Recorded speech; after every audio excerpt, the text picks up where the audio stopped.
que tu as envie. Ouais. Il a dit, hein, vous êtes témoin. Ouais. Allez, les amis, je crois qu'on va quand même. Non, non, non, lui, ça fait un mois, c'est bon. S'il te plaît, laissez-moi faire le cours maintenant. Non, pas besoin de te justifier. Si je l'ai accepté, c'est que c'est permis.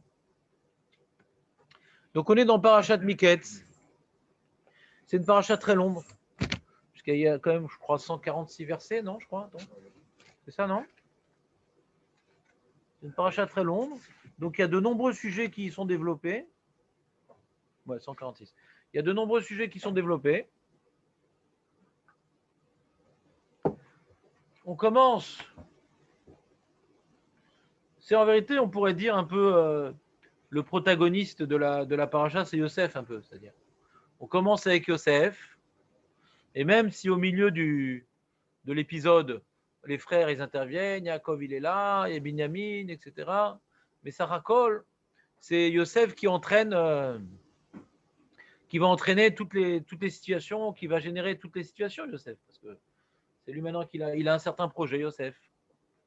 D'accord? Ça commence par une histoire où Yosef, lui, il subit le projet de ses frères. Ouais. Puisque maintenant, on a terminé la paracha précédente sur le fait que Yosef est en prison et il ne semble pas en sortir, puisque la personne à qui il avait dit le rêve n'en a pas parlé à Paro. Donc il a l'air d'être bien installé en prison. Et on commence donc la paracha par vérité, c'est cette paracha, si on veut la résumer avec un titre, ouais, c'est Yosef devient roi sur l'Égypte et devient roi sur ses frères. Ouais, c'est un peu ça le titre de la paracha. Ouais, c'est la royauté de Yosef, quoi, un petit peu son ascension jusqu'à l'accomplissement de ses rêves. D'accord. Donc bon, alors l'histoire des rêves avec Paro, c'est très intéressant l'histoire des rêves, puisqu'on a vu dans la paracha précédente, les rêves de Yosef. Il avait raconté à ses frères un certain nombre de rêves, deux rêves. Paro aussi, il a eu deux rêves, d'accord. Les rêves de Yosef, c'était des rêves prophétiques par rapport à sa future position, ouais, monarchique dans la famille de Yaakov. Donc on se prosterne, ouais, des prosternations de blé, des prosternations d'étoiles, ouais. Et c'est lui qui est au centre de toute cette prosternation, très bien. Ce qui a entraîné l'animosité des frères. Ils ne croyaient pas à ses rêves. Ils pensaient que c'était un stratagème et qu'il était une sorte de Esav qui voulait quelque part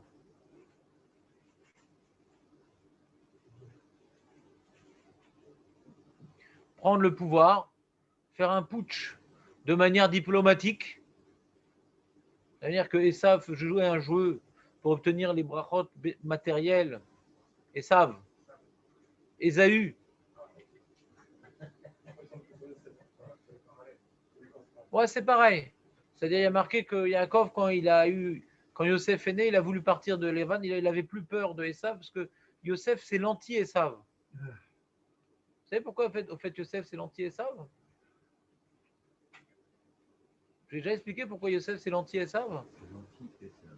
Tu connais cette idée-là, Rachi rapporte, ouais? Mais c'est Rachi qui rapporte. Tout ce que rapporte Rachi, c'est connu normalement. Hein, Yosef? Ouais. Pourquoi t'es l'anti-Esav, toi? Antillais. Ouais. Qu'est-ce que tu aurais dit, Yosef, toi, de prime abord? Donc, Kenire parle, mais le masque bloque tout, donc on va traduire ses propos dans ses yeux expressifs. Voilà. Déjà, on voit, il y avait une lutte. Il y avait une lutte entre Yaakov et Esav, un bras de fer. Entre Yaakov et Esav, il y avait un bras de fer. Ce bras de fer, c'est qu'à l'origine, Yaakov, c'était l'homme spirituel, l'homme moral, l'homme de vérité, qui devait incarner les valeurs du Ham Israël. Et Esav, c'était l'homme du champ, le chasseur, ouais, celui qui allait ramener l'argent. L'argent, pour que l'homme Israël fasse une complémentarité, comme on voit par la suite, il y aura la complémentarité entre Issachar et Zevulun, entre l'Am Israël, Cohen et Lévi. Ouais, on voit une complémentarité. Quelqu'un maintenant qui doit s'adonner à la Vodat Hashem, si maintenant il est complètement pris, il est subordonné, assujetti à ses responsabilités matérielles. Il n'a pas la tête libre pour maintenant s'élever, pour étudier, pour transmettre, pour enseigner. Donc il y a toujours une complémentarité dans l'Arme Israël. Ce n'est pas quelque chose de nouveau. Ouais. Sauf qu'avant, ça se faisait en termes de tribu. Aujourd'hui, ça se fait en termes de choix personnels. Quelqu'un maintenant, il veut maintenant être au collège, il veut maintenant être rave. Il sait très bien qu'au niveau de la Parnassa, ça ne sera pas les études pour devenir DN, c'est beaucoup plus dur que Polytechnique, mais il sait qu'il gagnera pas 10% et pas 1% de ce que l'autre il aura fait comme étude. D'accord? C'est comme ça. C'est pas par tribu. Et avant, c'était compensé parce que comme Lévi, ouais, c'est comment dirais-je, 10% de la population de Touam Israël, puisque Touam Israël donnait 10% de sa production à Lévi, ce qu'on appelle donc le Maaseh Rishon. Donc c'était compensé, quoi. Il y a une sorte d'équilibre. Aujourd'hui, c'est des Nissim Miniflot que quelqu'un qui étudie quand c'est la Torah, ils s'en sortent. De Nes. Mais en tout cas, Yitzhak lui pensait que cette complémentarité entre le matériel spirituel devait déjà s'accomplir chez ses enfants, entre Esav et Yaakov. Esav jouait le jeu. Il disait, oui, papa, comment on prélève sur le sel, comment on prélève sur la paille, etc. Pour Jean, c'est un grand marmire, etc. Et lorsque Yitzhak voulait donner sa bracha, eh bien, il a demandé donc à Esav, parce que c'était une bracha matérielle, la bracha qu'il a donnée Yitzhak. C'est pas une bracha spirituelle, c'était une bracha matérielle. Il a donné la priorité à Esav, mais il a demandé de lui donner à manger avant de recevoir la bracha, parce que donner à manger, c'est ça sa fonction qu'il devra occuper par la suite. Donc c'est dans sa fonction bien précise qu'il sera apte à recevoir une bénédiction sous l'inspiration prophétique. Donc il a voulu le mettre dans la situation qui va être amenée qui va lui amener à recevoir la bracha. Maintenant, Rivka, qui avait eu la prophétie, savait que Esav et Yaakov n'étaient pas complémentaires. Il y a une prophétie que l'un il sera au-dessus de l'autre, mais pas à côté de l'autre. Et c'est qui sera au-dessus de l'autre? C'est le jeune, il sera au-dessus. Donc elle savait que Yaakov, c'est lui qui devrait recevoir tout l'héritage spirituel d'Abraham Avinu. Donc c'est pour ça elle est venue vite intervenir et faire en sorte que c'est Yaakov qui ruse pour recevoir la bracha. Pourquoi c'est important qu'il ruse pour recevoir la bracha? Parce que comme Esav avait reçu cette force de ruse qui est des fois nécessaire pour s'en sortir au niveau des problèmes de commerce, des fois il faut savoir être rusé. On a appris hier dans la Mishnah, tu te rappelles, dans la Mishnah, on a appris une ruse dans la Mishnah. Que quand maintenant tu as commandé un orchestre et que maintenant il te fait faux bon, ouais, et que maintenant il n'y a pas d'autre orchestre, il n'y a pas d'autre orchestre qui peut venir. Et c'est ce soir le mariage. Alors tu as le droit de dire à l'orchestre, ouais, à l'époque, j'avais réservé un mois à l'avance. C'est un orchestre pas cher, à 5000 shekels. Et il s'est pris pour je sais pas quoi. Il dit, je viens pas et tout. On ne sait pas pourquoi il vient pas. Il dit, voilà, si tu viens ce soir, je te donne 20 000 shekels. Le prix des orchestres, déjà mieux coté. D'accord? Alors le mec dit, ah oui, en fin de compte, ouais, je te rappelle, Zarma, je te rappelle. J'ai réussi à m'arranger. Ouais. C'est pas pour l'argent, mais ça m'a fait des frais en plus. Ouais, soi-disant. Alors j'arrive, et après le mariage, t'ai fait une belle fête, maman, j'étais magnifique. Alors, tiens, prends 5000 shekels.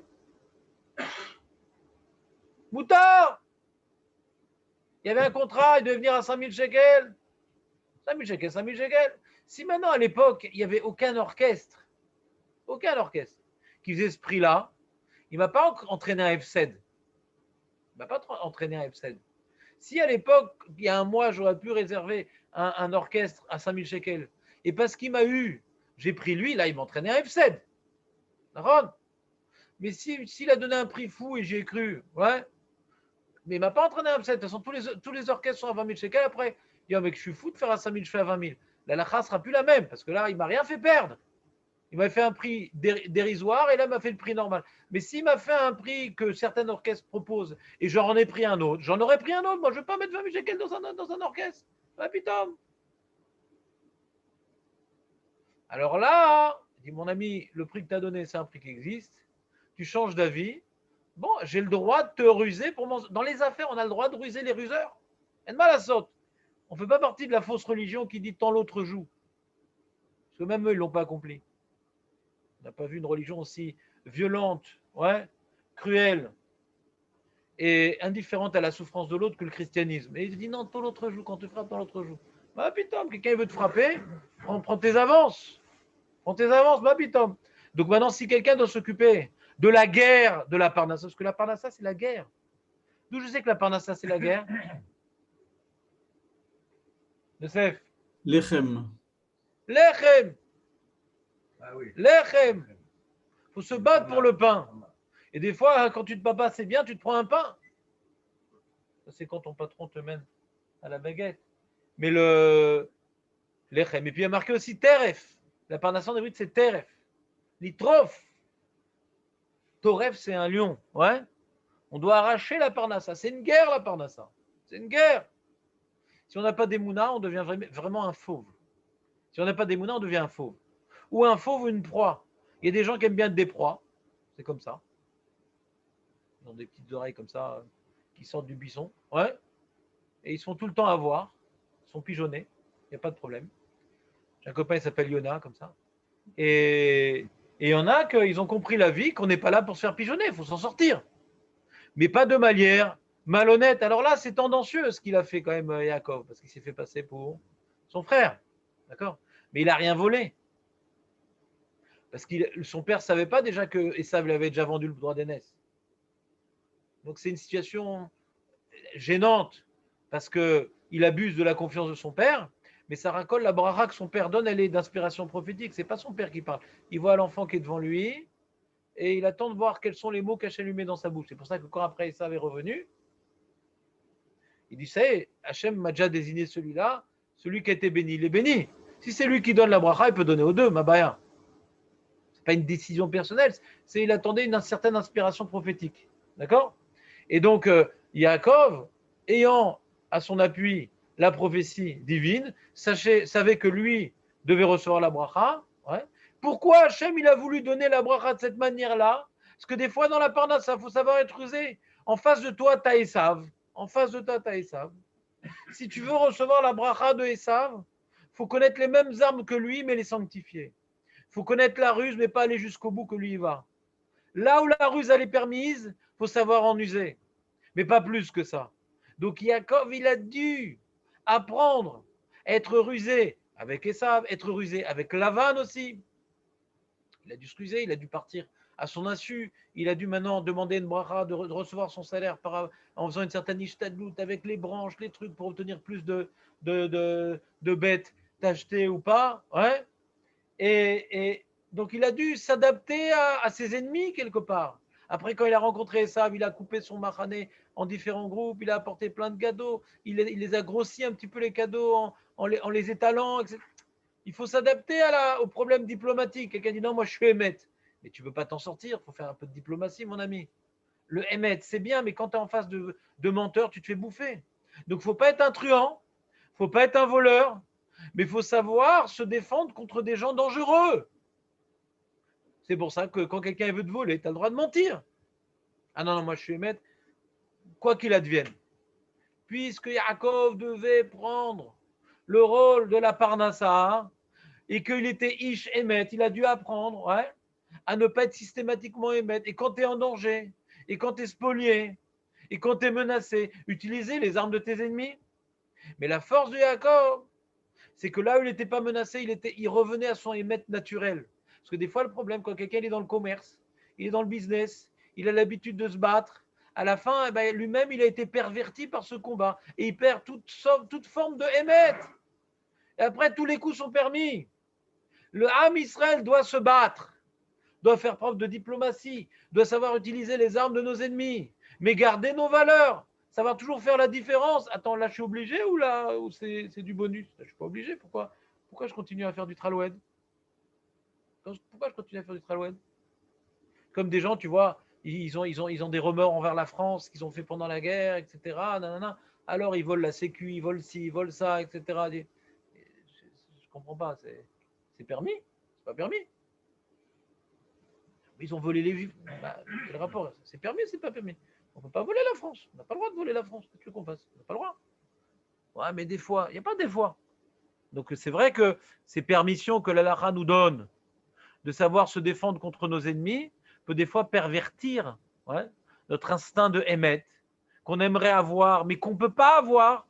Des fois, on doit mentir dans le Shalom Bayit. On doit mentir. Dans le Chinuch Iladim aussi. Parfois, il faut mentir. Si tu dis tout le temps les raisons pourquoi tu demandes un enfant après l'enfant, il se sent que tu lui es redevable. Des fois, tu lui dis pas forcément la bonne raison, dans son intérêt. Mais il ne faut pas en user, il ne faut pas en abuser. D'être trop émette, tu deviens une proie. Ça, c'était Yaakov. Parce qu'il devait acquérir l'arme pour rattraper les capacités d'Esav, d'accord, et lui prendre sa place. Mais Yosef, après que Esav, il a été annulé, il a été neutralisé, il a été mis de côté, ce n'est plus l'ennemi, ce n'est plus le concurrent. Yosef, il a pu incarner l'amida de Yaakov Me'achouz. C'est quoi l'amida de Yaakov Me'achouz? C'est Midata Emet. Yosef, il était complètement Emet, Me'achouz Emet. Mais ça lui a joué des mauvais tours. Au début, dans sa jeunesse, il disait ce qu'il pensait à ses frères. Il leur racontait ses rêves. Il dit c'est pas bien, il leur faisait des torachot. C'est la source que vous faites. Il disait à son père ce qu'il pensait avoir vu de ses frères. Emet Adassov. Mais son Emet Adassov, qu'est-ce que ça fait? Ça va, c'est plus contre mes ennemis, c'est avec mes frères. On pourrait croire que c'est bon là, c'est avec mes frères. Ben même avec tes frères, des fois, il faut savoir être diplomate. Qu'est-ce qu'on fait là, Yosef? Tu ne veux pas te mettre ailleurs parce que je ne te vois pas. Et je vais attraper le moment où tu t'endors. Comment? Ben c'est toi, Kol Kodem Zoché. Et celui qui vient plus tard, on le met au coin? Non, c'est ta place, Yosef, tu es Cohen. Cohen, Tamit Racham. Tunisien, tout, t'as tout pour toi. Hazak. Emet. Même avec les frères, il faut faire preuve de problème. Il y a des fois des gros problèmes de famille. Parce qu'on dit ce qu'on pense à la famille, à ci, à ça. Ah, moi, je suis Dougri, moi. C'est quoi, toi? Dougri? C'est quoi? Il y a dans ça, dog? Ouais. T'es un chien gris? Ouais, c'est quoi ce chien gris? Arrête d'aboyer. Calme tes aboiements. C'est quoi ton problème? Mais avec la famille, il faut savoir faire preuve de diplomatie. Ah non, non, moi, je suis émettre. Moi, je veux que les gens sachent bien ce que je pense sur eux. Attends, mais si toi, tu savais ce que les gens pensaient sur toi, il y avait comme ça, j'avais vu une fois un philosophe américain qui disait, si les gens savaient ce qu'on pensait sur eux, on ne pourrait plus vivre. La diplomatie, c'est la vie, mon ami. Tu n'es pas obligé d'être marnif, de faire de la khanifout, de montrer à quelqu'un que tu l'adores alors que tu le détestes. Non. Il y a un équilibre dans tous les gens, ils aiment bien les trucs carrés. Non, la vie n'est pas carrée. Il faut ni faire genre, ah, je t'adore, je t'adore, je t'adore, en fin de compte. Tu l'aimes pas beaucoup, mais bon, tu vas avoir des copains. Ça peut servir plus tard, ce monsieur, cet homme-objet. Tu n'es pas obligé de faire genre, mais tu n'es pas obligé de dire aussi, bah, tu sais, je te trouve vraiment très antipathique comme personnage. Et j'ai des preuves. Et tu sors toute la liste, les vidéos, les enregistrements. Non, diplomatie. C'est quoi la diplomatie? C'est pas en faire trop, mais c'est garder des relations de shalom. Et la Torah nous dit chez Yosef qu'il était Uveu Nahar. C'était un adolescent. Le jeune, comme ça, les jeunes sont par définition, ils ont chaud. Les jeunes, par définition, ils sont manichéens. C'est ou noir ou c'est blanc. Et souvent, les jeunes disent ah, moi, je vais dire ce que je pense, nanana. Et ils apprennent avec leur balafre et leur fracture la diplomatie. Parce que, alors, ils aiment bien faire des manifs perdus d'avance, ils aiment bien tenir tête et zarma. En général, les jeunes sont plus idéalistes. Tu dis, il y a des jeunes qui sont des vrais bêtes sauvages qui cherchent qu'à kiffer. Non. Je parle dans les gens bien. Dans les gens bien, quand ils sont jeunes, ils sont très, très idéalistes et ils en voient rapidement les limites. Il y a marqué dans la Torah que ça fait Nahar. Et il a appris lui aussi, comme Yaakov, à faire preuve de diplomatie. Il devait réparer les pots cassés. C'est ce qu'on voit dans notre paracha, on y arrive. Parce qu'après, j'ai des gens qui portent plainte. Ah, on n'a pas fait le paracha cette semaine. Ouais. Donc, il a appris lui aussi à faire preuve de diplomatie. Comment il a fait? Il était très embêté parce qu'il était vraiment pourchassé, il était haï, il était l'homme à abattre. Donc, il ne veut pas dire ah, les amis, ça va, au fait, qu'est-ce que vous racontez depuis? La situation, elle n'aurait pas été arrangée. Et si vous me demandiez, mais attends, mais qu'est-ce que ça change là? De toute façon, ils avaient des raisons de se débarrasser de lui. C'est quoi tout son stratagème? Pourquoi il a fait tout ce stratagème de masquer son identité? Pourquoi il a fait tout ce stratagème de masquer son identité et de les mettre dans des épreuves pas simples? Ouais, vous êtes des espions. Vous êtes venu voir l'Égypte pour venir s'approprier ses biens, où sont nos richesses, où sont nos faiblesses. Vous êtes des espions. Mais non, mais pourquoi on est des espions? Bah oui, parce que comme c'est la famine, chacun il pense à lui, il vient chacun chercher sa parnassa. Pour lui, vous êtes venus ensemble, c'est forcément, il y a une raison que vous soyez venus ensemble, c'est que vous avez un projet en commun. Normalement, quand on vient pour chercher à manger, ouais, chacun, il vient pour sa famille. Il n'y a plus de copains quand c'est la famille. Quand, quand on était à l'époque, tu te rappelles, à l'époque du rationnement, alors en 39-45, chacun il pense à soi. Il n'y a pas de cadeau. Quand vous venez ensemble, donc on dirait vous n'êtes pas venus pour la parnassa. Vous êtes venus pour des projets plus communautaires. Peut-être vous êtes des espions, vous appartenez à certains pays, etc. Alors là, ils ont dû justifier du coup. Yosef, il a pris son coup. Qu'ils étaient frères. Il a dû les projeter dans une situation où ils vont devoir rencontrer leur vie. Mais pas du tout, on n'est pas des espions, on est des frères. Ouais, on a un père, on est 12 frères, etc. Mais là, on est venu que les 10. Ah, t'as vu? Et pourquoi vous êtes tous les frères? Pourquoi ils ne sont pas tous venus alors? Il y en a un qui est mort, il y en a un autre, il est chez son père. Ah, d'accord, très bien. Eh bien, celui qui est mort, je ne peux pas vous demander de le ramener. Mais l'autre, si c'est vrai vos histoires, ben, je vous prends au mot. Comme ils étaient surpris, je vous ai surpris, donc vous dites des choses. Vous n'avez pas très bien préparé le scénario. On va vérifier si le scénario il est vrai. Pourquoi Yosef, il leur fait tout ça? Il les fait souffrir tellement. Et après, quand en fin de compte, ils reviennent. Alors, au début, Yosef, qu'est-ce qu'il fait quand il les renvoie? Il les renvoie tous. Il les renvoie tous à la maison? Non. Il leur garde un en otage et Rachi rapporte c'est Shimon. C'est pas écrit en Torah, ouais. Mais au début, il voulait. C'était pas ça le premier projet de Yosef, vous savez? Vous avez vu la Torah ou pas? Au début, c'était pas d'en garder un. Il voulait garder tout sauf un. Et personne ne voulait y aller. Il dit, qu'est-ce que je vais faire devant papa? Personne ne voulait y aller. Dit, qu'est-ce que...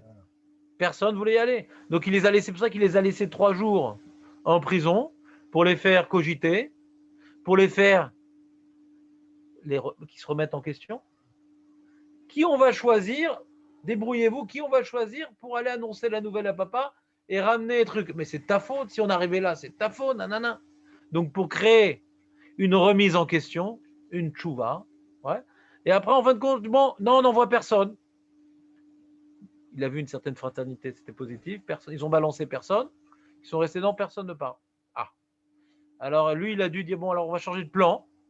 Yosef, il a dit c'est la Torah, c'est pas Midrash. Hein. Il a changé de plan. Il dit bon, alors j'en garde un. Tiens, celui-là par exemple. Et les restes, ils vont. Et je vous le rendrai quand vous aurez amené votre frère. Alors Rachid dit que c'est Shimon, au nom de Razal. Pourquoi Shimon? Parce que c'est le plus grand des fauteurs. C'est l'aîné des fauteurs. Parce que Reuven, il n'a pas participé à la vente. Lui, s'est opposé. Il était ailleurs. Il n'était pas là à ce moment-là. Donc, dans l'aîné des fauteurs, c'est Shimon. Très bien.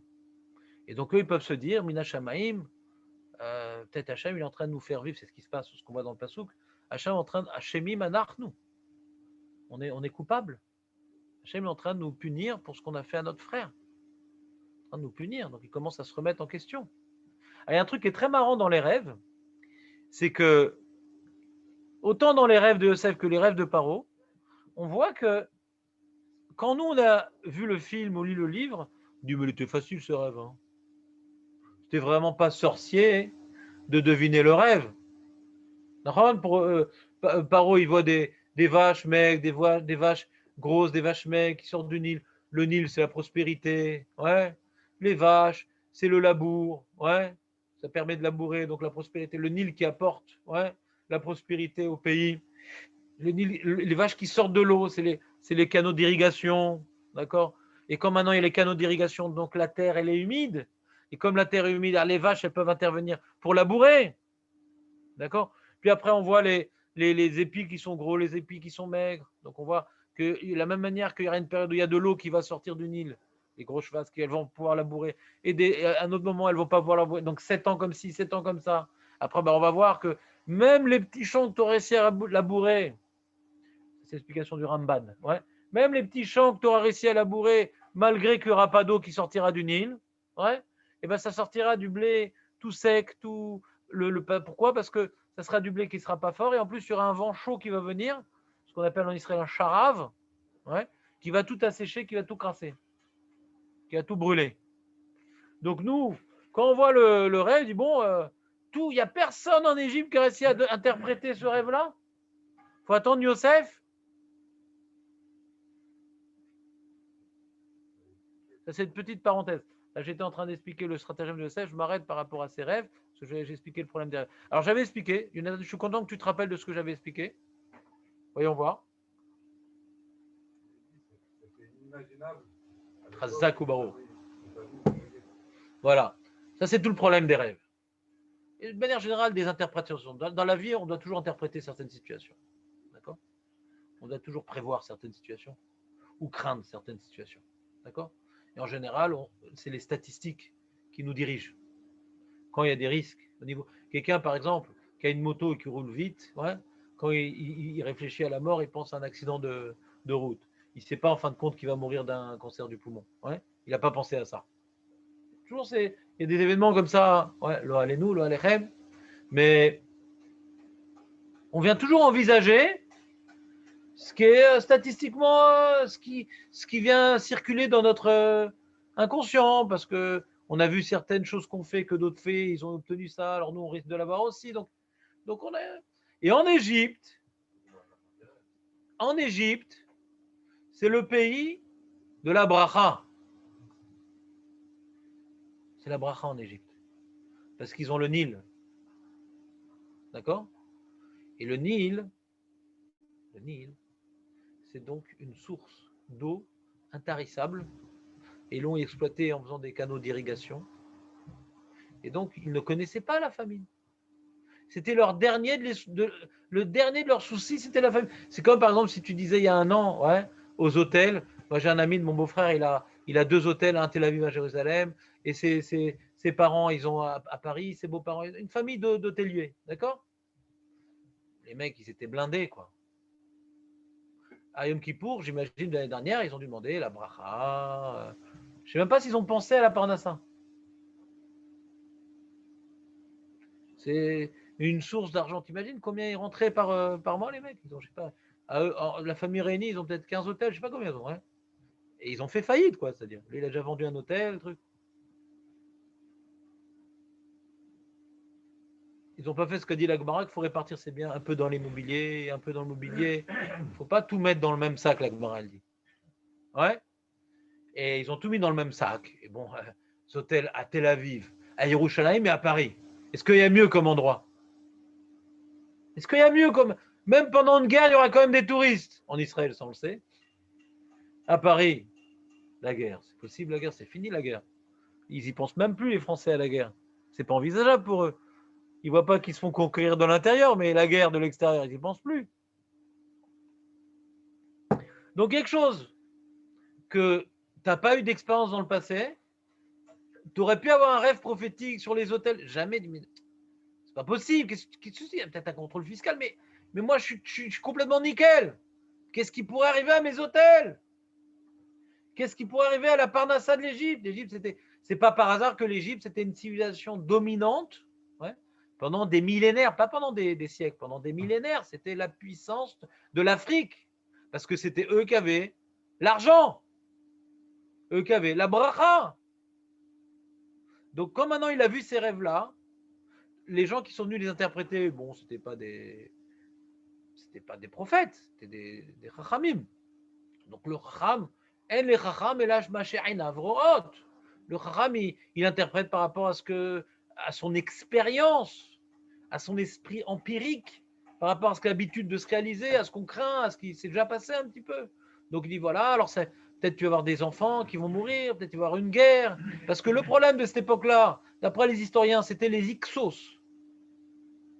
C'était une peuplade qui n'était pas profondément égyptienne. Ils ont conquis, c'est une petite période de conquête d'un petit peuple qui s'appelait les Hyksos, qui avait pris le pouvoir en Égypte. D'accord? Et il y en a qui expliquent que c'est pour ça que quand, au début du Sefer Shemot, il y a marqué Vayakom Melech Hadash, il y a un nouveau Melech, c'est une nouvelle dynastie. Et Margaret Rabouchouin, est-ce que c'est le même ou c'est pas le même? Si c'est pas le même, c'est pas le même temps, donc c'est une nouvelle dynastie. Bien, et donc, ils ne connaissaient pas Yosef parce que Yosef, c'était un collabo avec l'ancien ennemi. Donc ça explique pourquoi ils étaient tellement durs envers les Juifs, d'après cette théorie historique. Parce que les Hyksos, c'est eux qui avaient pris le pouvoir des Égyptiens, et quand ils ont été détrônés, eh ben, les Juifs sont devenus les ennemis également, les anciens collabos. Tu comprends? C'est une théorie historique. Hein. Pas forcément confirmé dans les Midrashim, mais on peut s'amuser à interpréter certains Midrashim d'après ces données historiques. Il y a un livre d'un Rav qui le fait, c'est pour ça que je vous en parle, mais c'est pas évident. Ouais, mais c'est pas exclu comme façon de voir les choses. Revenons à l'histoire. Donc, quand maintenant tu as ce problème, ce petit peuple qui a peur de perdre le pouvoir, on dit voilà, le symbole de l'Égypte, c'est quoi? C'est la vache, on voit que c'était Navodazara. Donc, c'est notre peuple qui est actuellement puissant, mais maintenant, il va être mangé par des vaches maigres. Donc, un peuple moins puissant va nous manger. Il va nous prendre nos biens. Mais la famine, quelle famine? La famine. D'accord? Et on voit la même chose avec le rêve des frères de Yosef. Il leur fait deux rêves. Qui va être au pouvoir. Ils vont se prosterner devant lui. Ils commencent à être punis par rapport à ce qu'ils ont fait à Yosef. Donc on voit que Hachem, il est dans le coup. Ils commencent, d'après leur théorie, que maintenant ils sont en train d'être punis pour ce qu'ils ont fait à Yosef. Ouais. Donc ce qui leur arrive, c'est lié à Yosef. Et ils n'ont pas fait le rapprochement que ce qui nous arrive, c'est peut-être le rêve qu'il avait dit. On se prosterne tous devant quelqu'un. Peut-être c'est Yosef. Agmar a dit qu'il avait une barbe, ils ne l'ont pas reconnu, ils ne parlaient pas leur langue. L'Oméchané. Mais s'ils avaient l'ombre d'un doute, d'accord? L'ombre d'un doute. Ils ont eu des rêves de Yosef, d'accord? Ils ont eu des rêves de Yosef. Donc, ils sont replongés exactement dans la situation du rêve. Alors, c'est vrai qu'il avait une barbe. Mais comment tu sais que ton frère, des fois, il peut avoir la barbe? T'imagines? Donc, tu arrives à quand même repérer les traits. Même tu ne l'as pas vu depuis 20 ans. Ouais, tu arrives à repérer les traits. Mais tellement c'était exclu pour eux que les rêves étaient vrais. C'était tellement impossible pour eux que Yosef était dans la vérité. Ils l'ont vu comme étant un Esav. Il veut prendre le pouvoir de manière diplomatique en faisant copain avec papa. Donc pour eux, ils étaient tellement dans le vrai, que même qu'ils se retrouvaient dans la situation du rêve et que c'était leur frère avec les mêmes traits, juste il y avait une barbe, ils ne l'ont pas reconnu, Ripodo Shalom. Vous imaginez ce qu'on apprend là? C'est un truc pour nous, un grand moussard. Il y a des fois des gens qui viennent me voir pour des problèmes de Shalom Baït. Et ils sont tellement sûrs d'être dans le vrai. Mais tellement sûrs d'être dans le vrai. Ils disent, mais quelle pourriture, quel truc, nana. Le porter craché de sa mère, tout. Et après, quand tu analyses un peu le cas, tu dis, mais elle est actuellement dans un comportement de réaction. Tu ne l'as pas donné de kavod, tu ne l'as pas ci, tu ne l'as pas ça, nanana. Mais toi, pourquoi tu n'arrives pas à voir ça? Parce que c'est ton erreur. Quand tu n'as pas donné assez de kavod à ta femme, quand tu n'as pas donné assez de considération, tu t'es pas intéressé à ce qui l'intéresse, tu t'es pas mis à son niveau, tu étais dans ton monde, ouais. Et donc de revenir sur le passé où tu étais complètement dans le faux, instinctivement, inconsciemment, instinctivement et inconsciemment, tu vas toujours éviter ce qu'on appelle un acte manqué. Tu vas toujours éviter de reconsidérer des années de vie commune en étant un mari égoïste. Donc tu vas être complètement aveuglé. Et là, tu vois maintenant une femme qui te prend la tête du matin jusqu'au soir. Et c'est vrai qu'elle sait faire ça. Et elle ne sait même pas pourquoi elle fait ça, des fois, la femme. Des fois, la femme elle-même, des fois, elle n'a pas cette force analytique. Elle ne sait pas pourquoi. Elle en a marre de son mari. Elle lui cherche des poux. Elle ne le sait pas, mais elle ne peut pas se le voir. Mais c'est des années d'accumulation qu'elle n'arrive pas à analyser. Des fois, elle arrive à la conclusion. Et là, ça fait encore plus mal. Mais avant même qu'elle arrive à la conclusion, déjà elle fait souffrir. Et elle n'aime pas être méchante, mais elle n'arrive pas à être autrement parce qu'elle ne peut pas se le voir. Elle ne sait pas pourquoi elle est traumatisée. Et lui, il n'arrive pas à comprendre. Mais reprendre, faisons un travail intellectuel rigoureux. Regarde, fais un bilan de ton passé, nani. C'est pour ça qu'on a besoin d'un conseiller conjugal. Pourquoi? Parce qu'il écoute les deux parties et voit qu'est-ce qui s'est passé. Et elle, comme elle doit parler et qu'il y a quelqu'un qui l'écoute, elle va commencer à faire du ménage dans sa tête.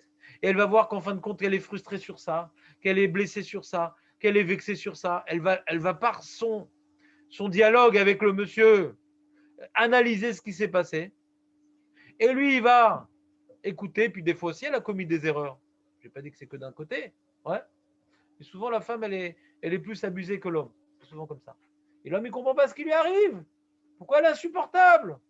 C'est des accumulations qu'elle n'arrive même pas à comprendre d'où s'y avait ces accumulations. Tu as des erreurs sur la relation de couple. Donc, des fois, il y a des situations dans la vie. Ouais. Où c'est pourtant évident ce qui t'arrive. Tu n'arrives pas à interpréter. Pourquoi? Parce que l'interprétation va te remettre en question. Ce qu'on appelle la subjectivité humaine. Donc, on a deux exemples dans la paracha que Paro ne pouvait pas interpréter. Qu'il y aurait la famine, qu'il n'y aurait pas d'eau qui sort du Nil. Le Nil, c'est le Dieu. C'est un Dieu tout-puissant. Attends, le Nil, il n'y aurait pas d'eau, ma pitom. Ma pitom, il n'y a pas d'eau. Et que Yosef, qui dit du mal aux frères, au père sur les frères, donc ça a l'air vraiment d'être un ennemi, l'ennemi à abattre, ouais. Ses rêves, mais ça fait partie de sa politique. Et comme on a pris position contre lui, ouais, donc c'est clair qu'il se trompe. Et d'ailleurs, quand ils expriment leur regret, les frères, ils disent oh, on est coupable parce que on a fait preuve de comment on appelle ça, de cruauté. C'est-à-dire que on ne revient pas sur le fait que Yosef, c'est un usurpateur, que Yosef s'est passé pour quelqu'un d'autre et qu'il avait une mauvaise politique. Mais malgré tout, c'est notre frère et on aurait dû être plus miséricordieux avec lui. Ils se sont remis en question sur comment ils l'ont jugé, mais qu'ils méritent d'être jugés, ils ne sont pas revenus en question sur ça. Adassof, ils ne sont pas revenus en question. Ils ne sont pas remis en question. On dit, mais quand même, comment? Je ne sais pas.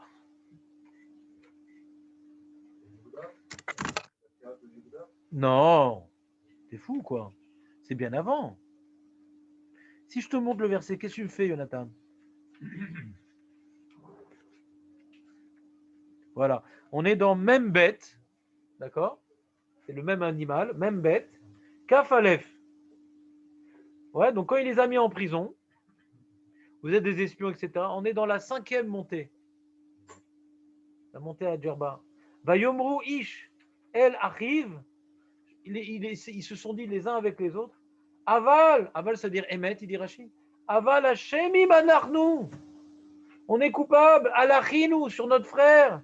Asher Rainu Tsarat, qu'on a vu. Tsarat Nafsho. Beitranenu Elenu. Il nous suppliait. Non, non. La Torah ne nous l'a pas raconté si on l'apprend. C'est quand maintenant ils avaient projeté de tuer, de vendre. Yosef dit ne faites pas ça, non, non. Beitranenu Elenu. Velo Shamanu, on ne l'a pas écouté. Alken Baalenu Atsara Azois. Zois Hanouka, un remez. Zois. Ça t'a plu ou pas ce pasouk, Nathan? Chaque année tu le lis. Tu vois pas ce pasouk, non? T'es que d'accord ou pas? Comment? J'entends pas? Que Sarah, elle a manqué de miséricorde envers Ishmaël?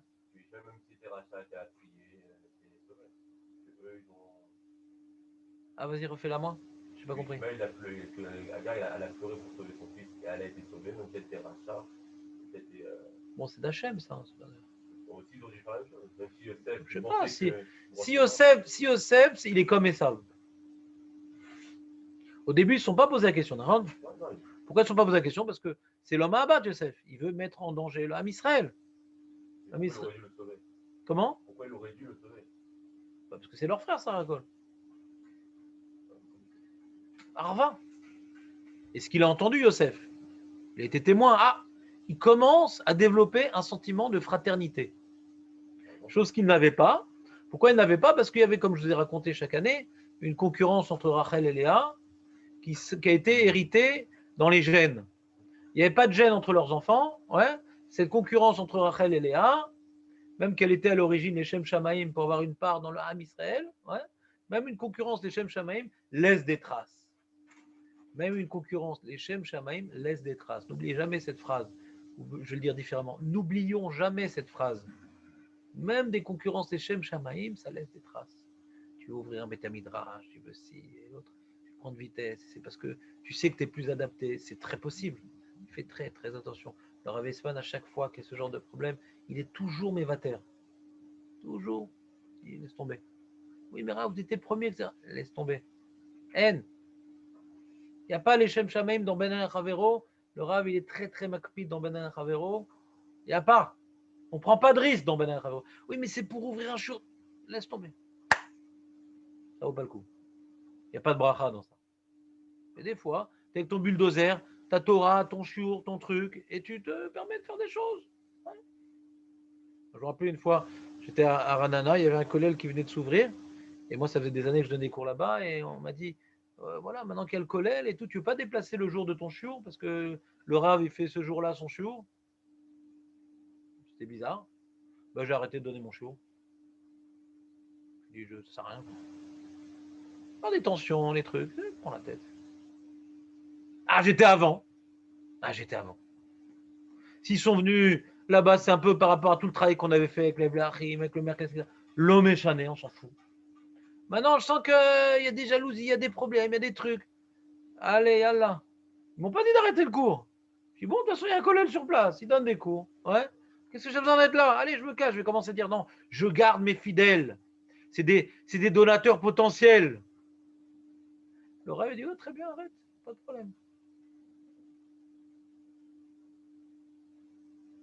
Et des fois, pour une question de principe, tu vas te battre. Pour la Torah, soi-disant. Mais non, j'étais là d'abord. Je ne dis pas, mais je pense. J'étais là d'abord. Je vais rajouter un deuxième. Tiens, pourquoi? J'ai envie de faire un deuxième cours. C'est quel jour qui fait le rave? Mais on est pris dans une spirale, on ne s'en rend même pas compte. Les plus grandes avérotes qu'on peut faire, c'est pour la Torah, les amis. On va écraser les enfants pour la Torah. Fais à la synagogue. Comment tu restes au lit? On dirait moi. Parce que plus on est coléreux envers les enfants, plus c'est un problème qu'on a en nous-mêmes. Hein. Kol aposel, possel. Pour la Torah, on peut détruire les gosses. Pour la Torah, on peut détruire sa femme. Quoi, t'as pas préparé les neurones de Hanouka? Ah, la femme a dit, chaque année à Hanouka, tu nous fais une crise de nerfs ou quoi? On lui a vendu la mèche. Quand tu dis que Yosef est comparé à Esav, David comparé à Jacob qui a, entre guillemets, évincé Esav du projet, c'est pour ça que tu peux le remettre en question. Ouais, tu peux le voir de deux manières. Tu peux voir, il nous prend pour Esav, il nous met de côté. D'accord, mais ça revient même. Parce que Esav, il prenait Yaakov pour Esav aussi pour le mettre de côté. Ça revient même, c'est-à-dire, c'est l'usurpateur qui veut éliminer tout le monde. Tu appelles-le comme tu veux. Maintenant, entre Esav et Yaakov, il y avait cette discussion. Qui usurpe qui? Esav sentait usurpé, Yaakov savait qu'il était usurpé parce que la prophétie allait dans son sens. Maintenant, Yosef, il pensait qu'il n'usurpait personne parce qu'il avait la prophétie dans son sens. Il a eu des rêves prophétiques. Il y croyait. On voit qu'Yaakov aussi, il y croyait à ses rêves prophétiques. Mais eux, ça les a remis en question, ces rêves-là. Pourquoi on serait au second plan? Qu'est-ce qu'on a fait de mal? Pourquoi lui et pas nous?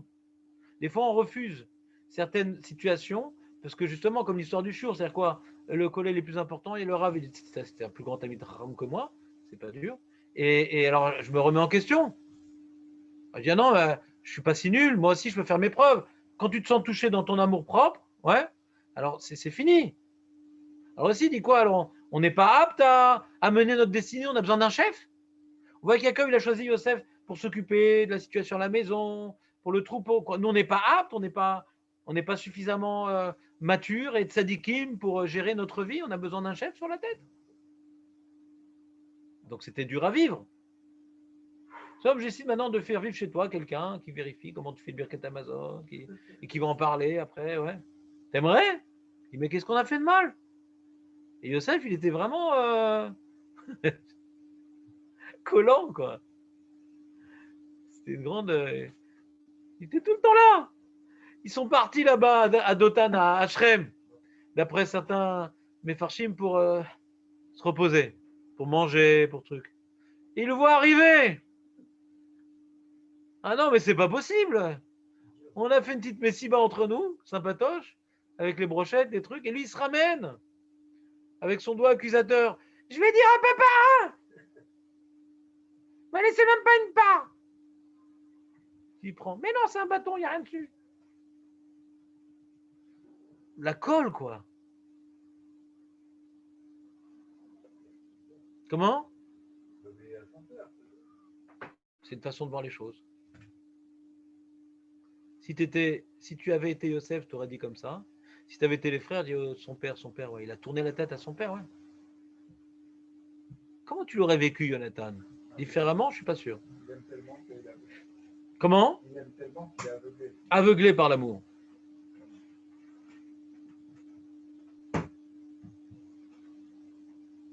Alors, on était dans quel développement? Alors, je vous essaie une petite parenthèse sur les rêves qui est fondamentale, qui nous apprend la subjectivité, qu'il y a des fois des choses qui sont clairement, qui sont vraiment le émet, il est dévoilé devant nous, et nous, on est complètement aveuglés parce que ce émet nous remet en question.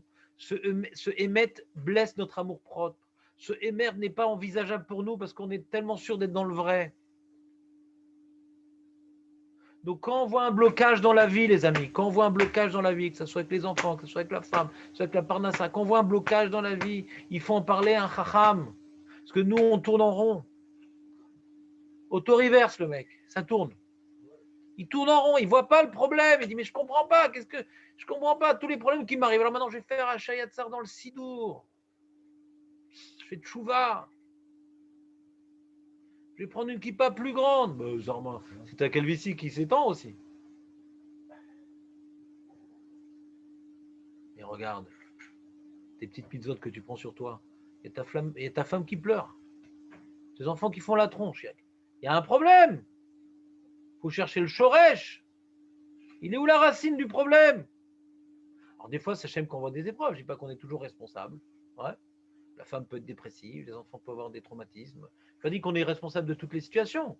Mais avant d'avoir vérifié, il faut se considérer potentiellement responsable. Tu as fait ton travail de vérifier si tu es un bon mari, un bon père, un bon truc, un bon si. Avant d'avoir vérifié, a priori, il faut toujours se sentir responsable des situations qui nous arrivent, parce qu'il n'y a pas de hasard. Donc, si ce qui nous arrive comme épreuve, en général, c'est notre faute, c'est pour ça que j'aime nous envoie ces épreuves. Ça, c'est le réflexe du juif. On se sent responsable. Et les frères de Yosef, qui étaient des tzadikim, donc ils ont fait ce travail-là, on se sent responsable. Mais ils n'ont pas réussi à se remettre en question jusqu'au bout. On aurait dû être plus fraternel avec lui.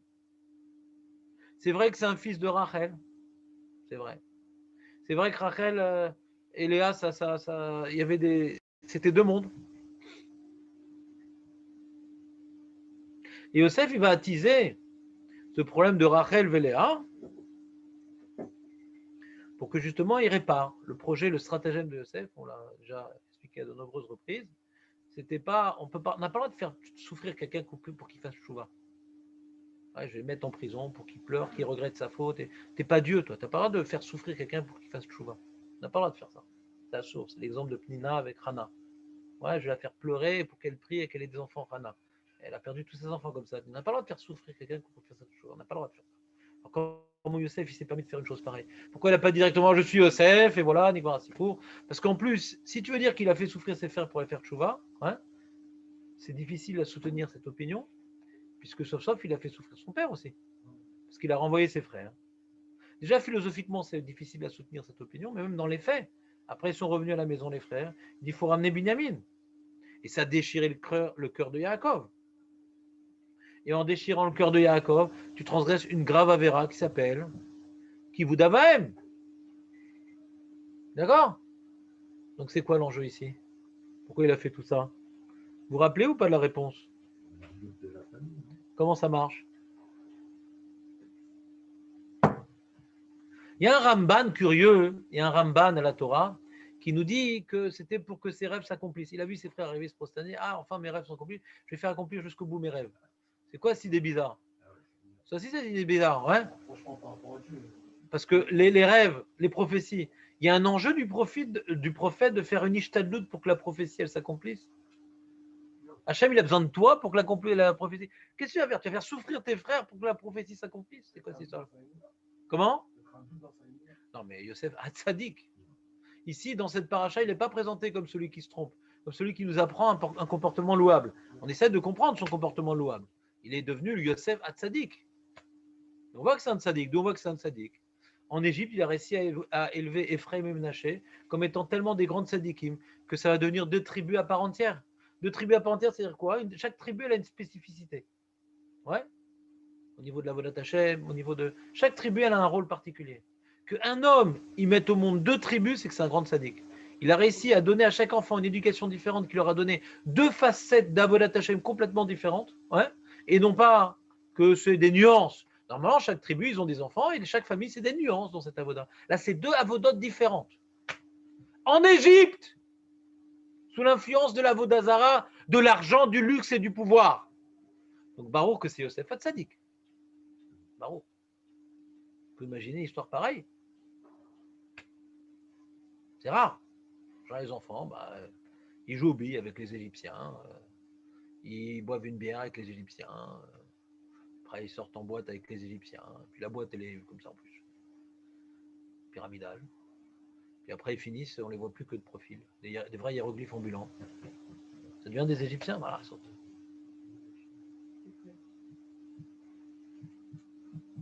Donc c'est Yosef Hatzadik. On ne remet pas en question cette petite coute. Dans la paracha la semaine dernière, Bémet, il a attisé la haine de ses frères, etc. La Torah dit V'una'ar. La Torah nous précise, c'est encore un jeune, manichéen. Il n'a pas encore appris à faire la ruse pour faire régner le shalom. Des fois, il faut être rusé pour le shalom. Dans cette paracha, il se rattrape. Il est rusé pour établir le shalom.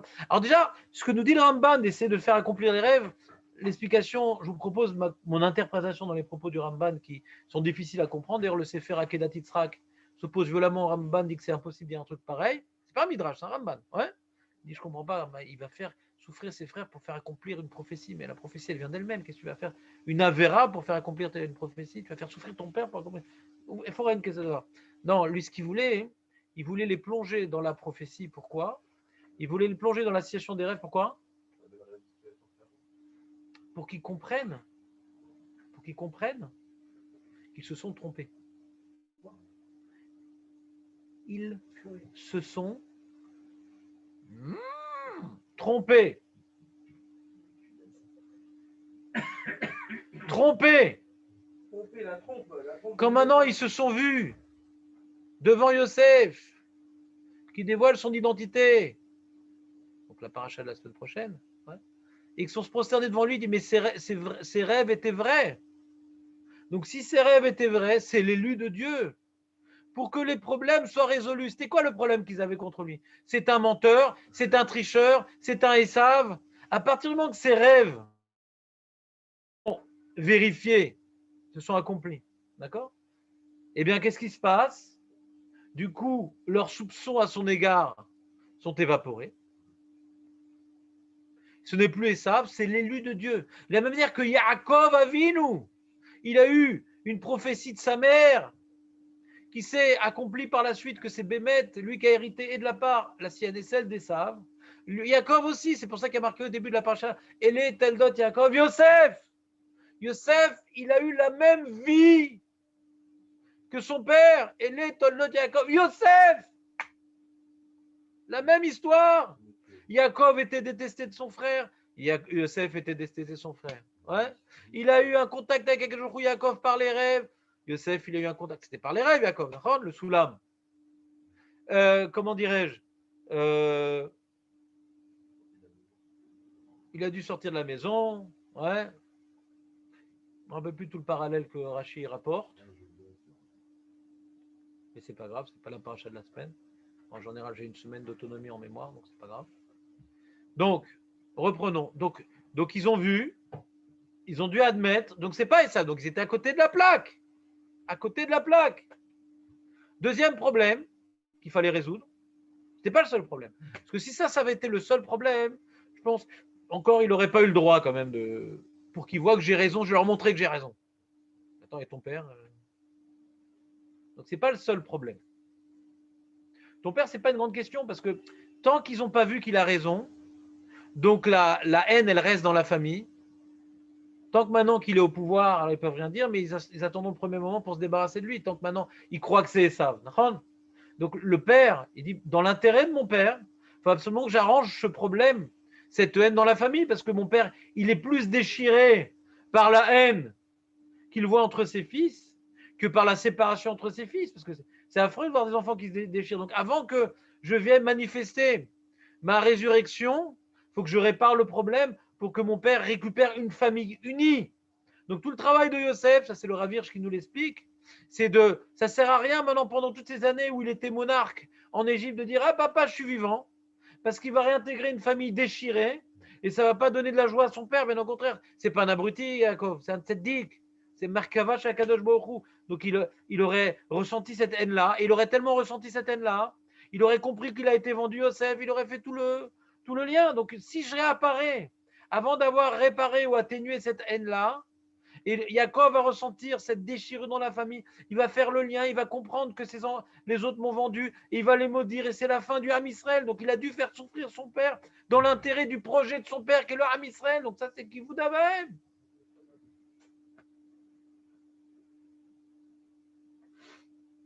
Vous me suivez ou pas? Hein? Et pour réparer le problème de haine, comment il faut faire? Ça, c'est un grand message pour nous. C'est un grand message. Quand on a un problème relationnel avec quelqu'un, il me soupçonne de l'avoir arnaqué, il me soupçonne de ne pas l'avoir aidé quand on en avait besoin. Ouais. En fin de compte, j'avais des circonstances atténuantes, j'avais une impossibilité. Ouais. Alors qu'est-ce qu'il faut faire? Faut nous replonger dans une situation comparable et voir que tu as vu, dans cette situation-là, je l'ai aidé, je ne l'ai pas arnaqué, bien au contraire. Pour rétablir de la confiance pour faire en sorte que quelqu'un me redonne sa confiance ou que je redonne la confiance à quelqu'un, il faut le revoir, de retrouver dans la même situation et rattraper la situation. Sans ça, je peux dire, je te promets, je te promets. Dans le Shalom Bayit, c'est tout le temps comme ça. Ouais. Le mari peut dire ça, je te promets, je ne recommencerai plus pour n'importe quel type de chose. Ouais. La femme, elle veut bien le croire, mais en laissant une astérix. Ouais. Déjà, il y a une période de péremption. Dans cette confiance-là, il faut quand même qu'il prouve ces belles paroles relativement proches de l'annonce, sinon c'est vrai que c'est du Zarma. Donc, il n'a pas beaucoup de temps pour faire ses preuves. D'accord? Et il faut qu'il soit replongé dans la même situation. Toujours il prenait position pour sa mère. Tu parles pas comme ça sur ma mère. Ouais. Ma mère, je lui dois tout. Elle m'a élevé. Elle m'a fait grandir.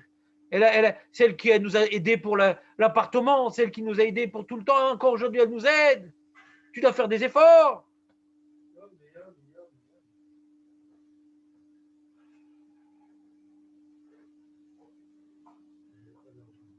Elle dit, mais t'es marié avec moi. Fais attention, quand tu marches, tu vas te prendre les pieds dedans. Dans quoi? Il n'y a rien. Attention, quand tu marches, tu vas te prendre les pieds dedans. Il y a encore le cordon ombilical là. Fais gaffe, tu risques de tomber. Coupe-le. Coupe. Nahon, il y a de la gratitude envers les parents. Nahon, aval, il y a marqué Sud Adam et Chava, Alken Yazov, Ish et Avi Veimo, Veidabek, Beishto, Vayou Basar Echad. Excusez-moi, j'ai dû mal écrire, mal dire le pasouk comme d'habitude, mais l'idée du pasouk, c'est un homme, il doit abandonner son père et sa mère pour se coller à sa femme. Mais je ne peux pas abandonner ma mère. C'est comme j'ai un copain, mon kiné, c'est un copain, et pas de naissance, mais c'est un copain kiné.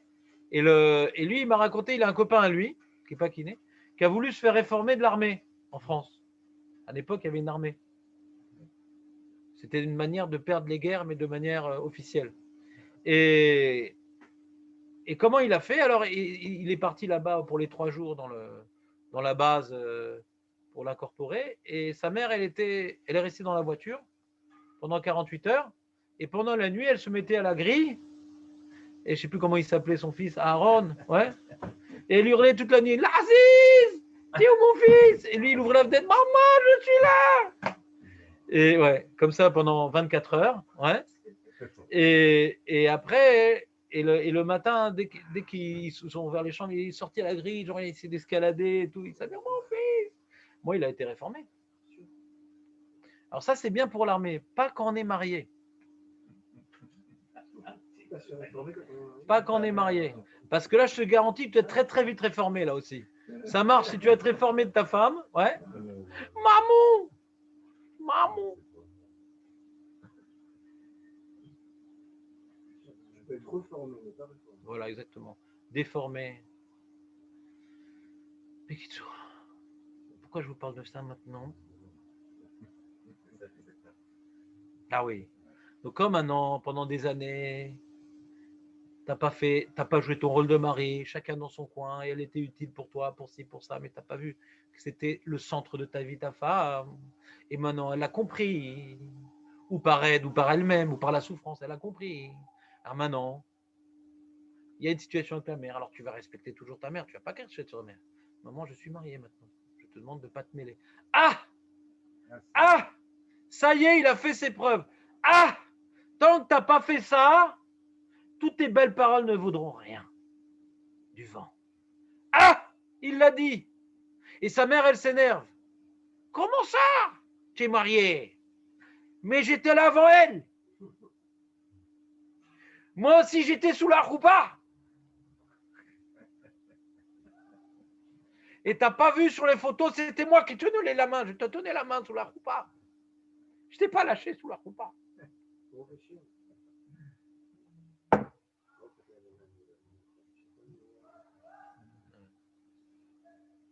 Tant que t'as pas fait ce travail-là contre la mère, ouais, collante, envahissante. C'est comme tu connais, la mère, elle comprend pas pourquoi son fils, maintenant, il a pris une distance avec elle. Il dit, mon fils, moi, mon fils, j'ai tout donné à mon fils, j'ai tout fait pour lui, j'ai fait ça, j'ai tout fait pour lui, j'ai fait ça, j'ai fait ça, j'ai tout fait. Le fils dit, mais maman, mais j'ai tout fait, moi, j'ai tout fait aussi. Donc, il faut le couper, le cordon ombilical. Quand on est petit, ça donne la nourriture. Quand on est grand, ça donne du venin. On est alimenté par le venin. C'est du venin. Il faut toujours respecter ses parents. Jamais crier, jamais lever le ton, jamais truc, jamais à sourd. Faire comprendre qu'elle je peux pas, elle crie ma mère. Bah, qu'est-ce que je te dis? Si Hachem t'envoie une mère comme ça, c'est pas par hasard. Et on n'en voit jamais par paire des mères comme ça. Ouais. Il n'y en a qu'une seule. Comment? Les grandes terres, les parents étrangers. Voilà. On s'occupe d'eux, bien sûr. D'accord?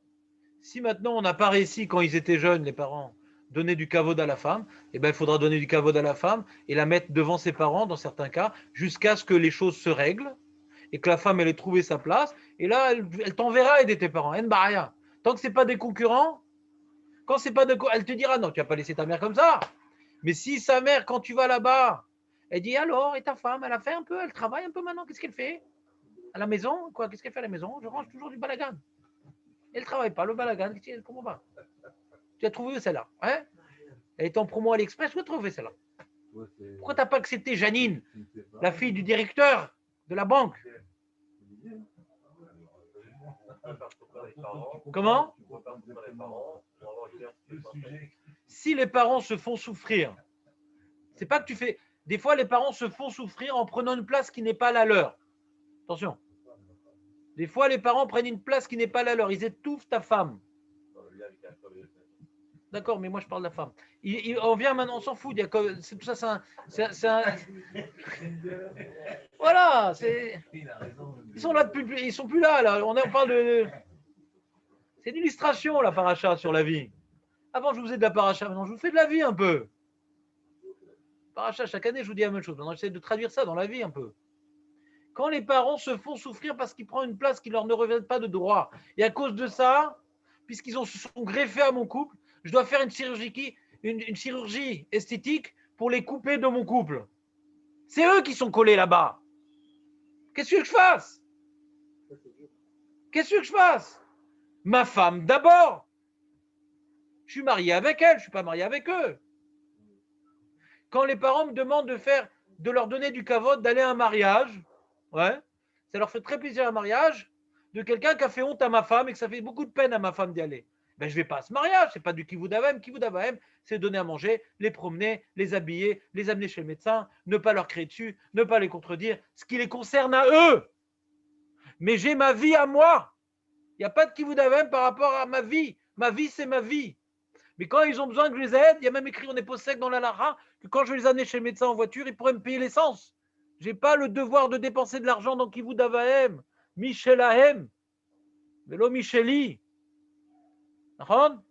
C'est ce qui compte. Moi, j'ai le devoir d'être pour eux un bâton de vieillesse. Ça, c'est au niveau du kavod. Et du ira, ils viennent, je me lève. Ils disent quelque chose de bête, je ne les contredis pas. D'accord? Je ne suis pas obligé de les contredire. Maman, mais qu'est-ce que tu racontes? C'est pas vrai.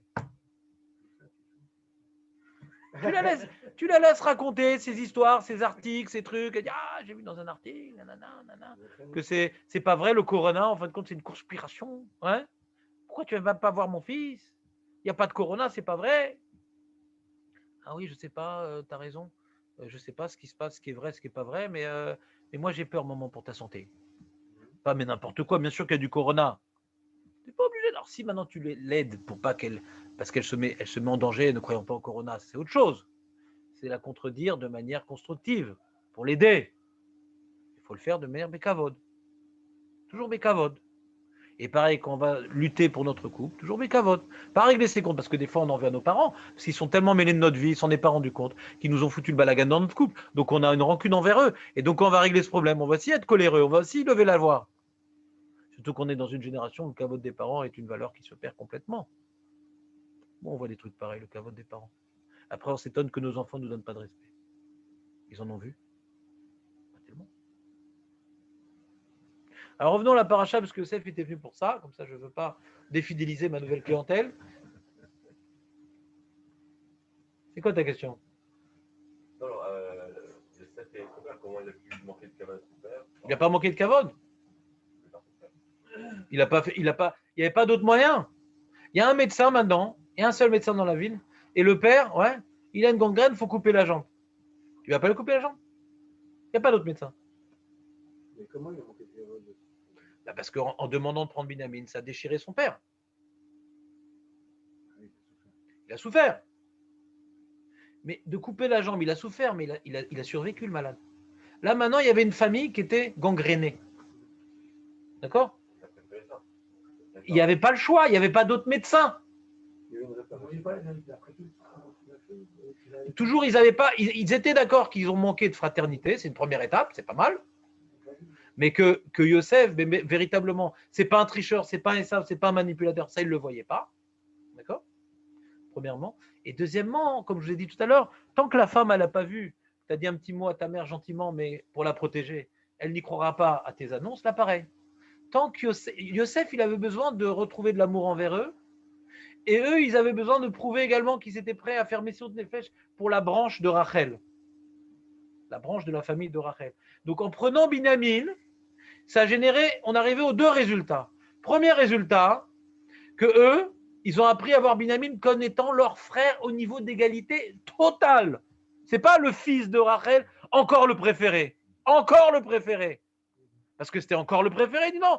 Yaakov a dit que Shimon il reste en prison, mais je ne donne pas à Binyamin. Waouh!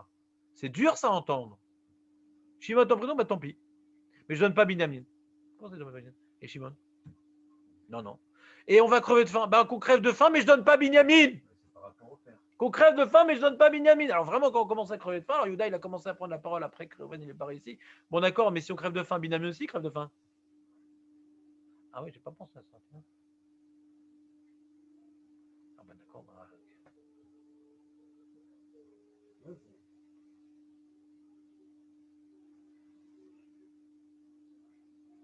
Et qu'est-ce qu'on est en train de dire déjà? Pas crever. Voilà. Voilà. Donc ils ont véritablement fait, c'est ce qu'on va voir dans Parashat Vaïgash, où Yehuda va vraiment se battre comme un tigre, comme un lion. Il est prêt à mourir pour Binyamin. Non, mais c'est pas pour Binyamin, c'est pour son père. C'est pareil. Non. C'est pareil. Non, c'est exactement la même chose. Pourquoi? Parce que tu vois bien que quand ils ont vendu Yosef, ils n'ont pas pensé au père. Si maintenant tu aimes ton frère, si tu fais des efforts envers ton frère pour ton père, c'est très bien. C'est très bien. C'est déjà très très bien. Des fois, on n'a pas forcément la même vie, la même direction dans la famille, etc. Mais si on fait des efforts pour les parents, et même quand les parents sont plus là, on dit mais ils auraient aimé qu'on soit toujours en famille, c'est très bien. Le liant de la famille, c'est le père. C'est ce qu'on avait expliqué dans Parashat Shemot, avec les 70 noms. Le liant de Am Israël, c'est Yaakov. Ce qui nous réunit, c'est Yaakov. C'est pour ça que quand il s'est couché avant avoir sa prophétie, il avait 12 pierres qu'il a mis autour de la tête. Quand il s'est réveillé avec une seule pierre, c'est la tête de Yaakov qui vient unir les 12 pierres.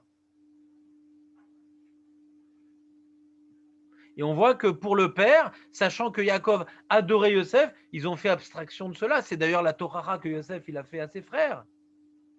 Quand Yehuda il dit quoi? Mais si tu te prends Binyamin, tu vas tuer notre père. Ah, il a dit je suis Yosef. Est-ce que papa est encore vivant? Ça veut dire quoi? Tu dis que si tu prends Binyamin, tu as peur qu'on prenne Binyamin parce que ça va tuer le Yaakov Avinu. Mais je n'ai pas compris, je suis Yosef. Que tu as vendu, que tu as expulsé. Et papa, il est quand même vivant. Ça s'appelle une Torah. Si tu viens te battre pour un argument et tu ne te rends pas compte que tu es complètement dans l'erreur. Tout ce que tu reproches, c'est exactement ce que tu fais. Tu es en train de me reprocher de prendre le fils adoré de son père parce qu'il risque de mourir alors que toi, tu as fait exactement ça il y a 20 ans. Et là, ils ont blanchi. Ils ont tous blanchi. Et la Midrash, il dit Oilanu miyom adin, oilanu miyom atoracha. Quand on va arriver après 120 ans, Hachem dit tu critiquais les gens qui faisaient ci, tu critiquais ta femme qui faisait ça, tu critiquais tout. Mais regarde, il y a le film. Il y a un YouTube très spécial là-haut, des petits clips de nous-mêmes. Ouais. Regarde, sur ça, tu as critiqué. Ah, c'est ça que tu as fait. Donc, on apprend. Et ferme-la. Arrête de critiquer les gens.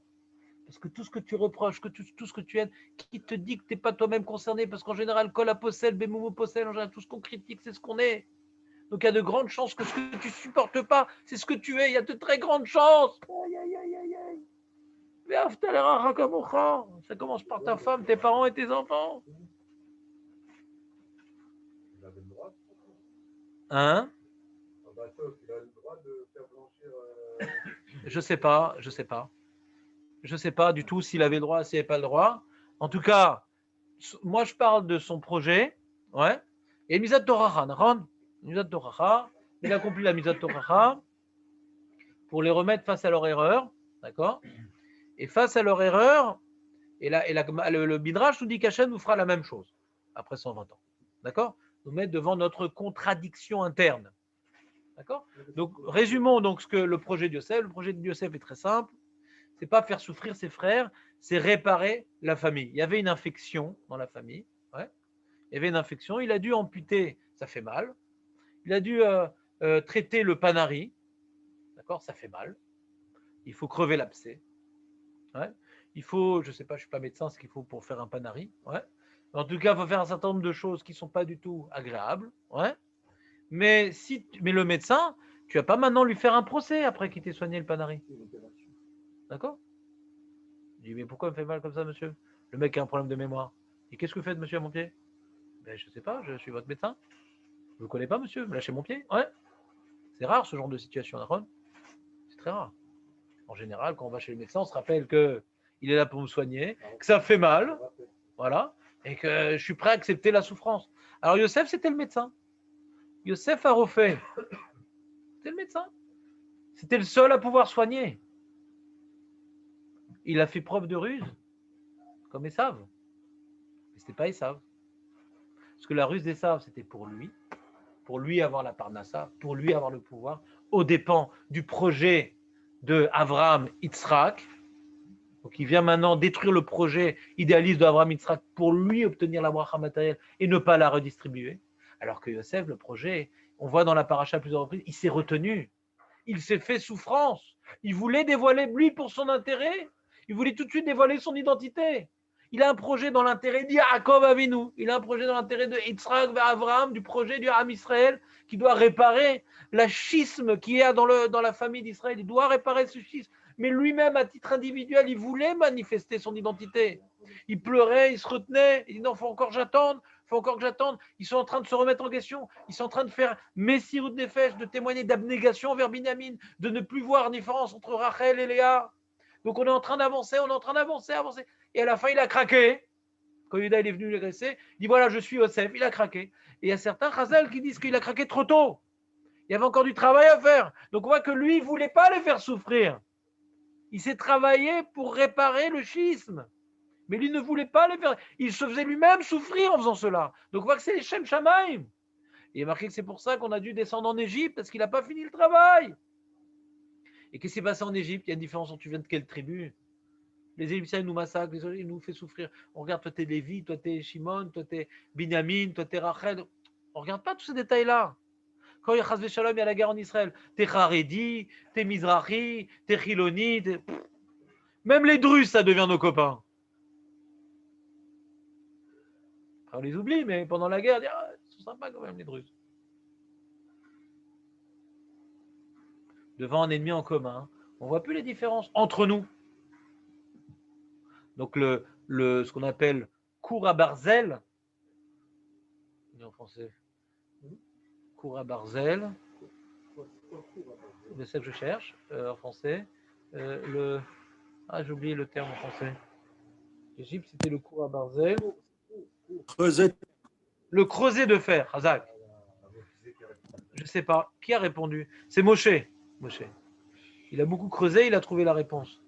Le creuset de fer, c'est-à-dire on met de l'or dans un creuset pour enlever les impuretés et d'arriver à de l'or qui est complètement homogène. Donc, on arrive à une homogénéité du Ham Israël. Il n'y a plus descendants de Rachel, on est un seul bloc de l'or. Donc, on a appris ce matin beaucoup de choses. On a appris le Kivud Avaim, on a appris Shalom Bayit, on a appris Chinuch Iladim, on a dans la vie des épreuves. Il faut tout le temps rechercher notre responsabilité dans ces épreuves, ne pas fuir nos responsabilités. Pourquoi Hachem m'a envoyé? Il n'y a pas de hasard dans la vie. Rien n'arrive par hasard. S'il nous rêve quelque chose, c'est Hachem qui l'envoie, et s'il nous l'envoie, c'est pour nous réparer. Qu'est-ce qu'Hachem attend de moi maintenant? Qu'est-ce que j'ai fait de mal? Pourquoi ça ne marche pas dans mon couple? Qu'est-ce que j'ai fait de mal? Ben non, mais c'est ma femme, moi j'ai rien fait. Ça ne marche pas avec mes enfants, qu'est-ce que je... Mais non, pas du tout, mes enfants ils sont bizarres, mais moi je ne comprends pas, moi j'ai très bien éduqué, qu'est-ce qui se passe? Avec mes parents il y a une tension, qu'est-ce qui se passe? Toujours chercher sa responsabilité quand on nous demande d'interpréter un rêve. Tu as devant toi Yosef et tu as eu des rêves que c'était lui. On devait se poser devant quelqu'un, jamais tu as imaginé c'est lui. Tu vois pas qu'il ressemble? La barbe, mais tu vois pas qu'il n'a pas de la barbe sur tout le visage. C'est pas King Kong. Ouais. Donc il y a un problème. Comment tu n'arrives pas à le voir? Parce que tu ne veux pas le voir. Parce que si tu reconnais que c'est Yosef, tu t'es planté depuis le début. Et tu ne veux pas admettre que tu t'es planté depuis le début. Si Paro, les Égyptiens, ils ne pouvaient pas dire qu'il y a une famine, parce que pour eux, leur Avodah Zarah, c'est le Nil, que le Nil, il est éternel.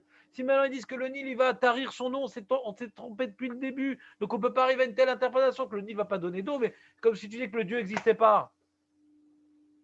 Comme ils ont créé leur Dieu de manière ex nihilo, en faisant du Nil leur Dieu, une création de toutes pièces, de dire que le Nil ne donnera plus d'eau, c'était complètement impossible pour eux. Ça remet en question toute leur religion. Donc il y a plein de choses dans la vie. Hachem nous impose de nous remettre complètement en question. Complètement en question. Et c'est ça qui est dur. Mais c'est ça la vie. On vit sans arrêt dans l'erreur. Toute notre vie, on est dans l'erreur. Et on avance vers le Hémet. Et l'outil pour nous faire avancer dans le Hémet, c'est la remise en question. Remise en question, ça ne s'appelle pas de se sentir nul, déprimé. Qu'est-ce que j'ai fait? J'ai fait des erreurs avec ma femme, avec mes enfants, à cause de moi, ils sont comme ci, comme ça. Dans la vie, il faut du temps pour tout. On commet des erreurs dans le Shalom Bayit, on commet des erreurs avec les parents, on commet des erreurs avec les enfants. Hachem, il a envoyé ses enfants dans cette maison-là pour subir mes erreurs à moi, parce qu'eux aussi devaient mériter ces épreuves-là. Mais maintenant que j'ai suffisamment de maturité, maintenant que je vois les problèmes qui se réveillent, réparons!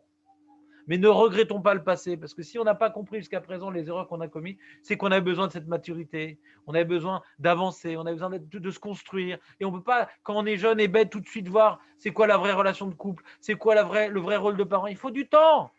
Donc il ne faut pas pleurer le passé. Maintenant qu'on a la Torah, maintenant qu'on a les moyens de se remettre en question, utilisons au plus vite. Mais ne jamais regretter le passé. Ce qui est passé est passé. Maintenant, on essaie de réparer. Oui, mais pourquoi j'ai tellement de problèmes avec ma femme et mes enfants? Parce que j'ai fait des erreurs.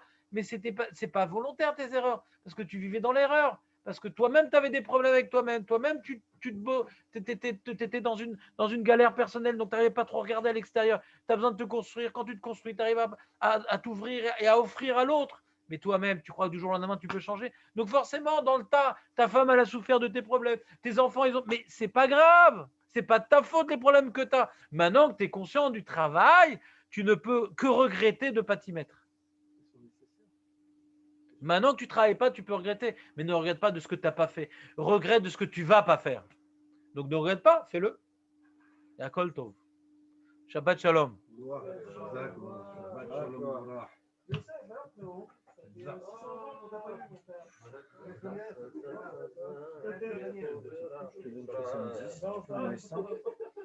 Tu veux pas faire un prélèvement mensuel? Déjà, je te dis comme ça.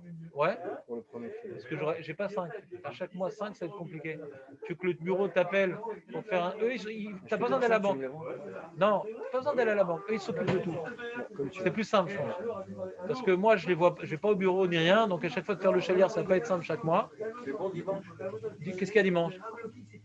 Qu'est-ce que tu veux dimanche? Quand tu veux. Ta parole et dors. Moi, pour moi, c'est comme si tu as déjà donné. J'ai pas d'angoisse. Et si tu donnes pas, Chazvé Shalom, je saurai que ce sera justifié. Donc je suis tranquille. Je fais entièrement confiance. Moshe Shoah Hashem, c'est ça? Comment? Moshe Shoah Hashem, avec